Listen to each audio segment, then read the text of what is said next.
Friday's summit, hosted by President Joe Biden at the U.S. presidential retreat Camp David, resulted in a series of defense pledges by Washington, Tokyo, and Seoul, including a commitment to consult with one another during a regional crisis.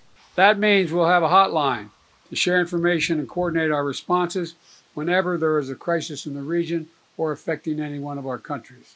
In a break from past summits, the leaders explicitly highlighted Beijing's dangerous and aggressive behavior supporting unlawful maritime claims in the South China Sea. Beijing claims sovereignty over almost the entire waters.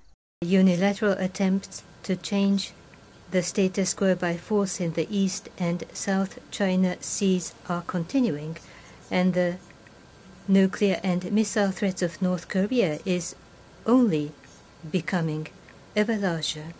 South Korea's intelligence service said Pyongyang is preparing more intercontinental ballistic missile tests in protest of the summit. Any provocations or attacks against any one of our three countries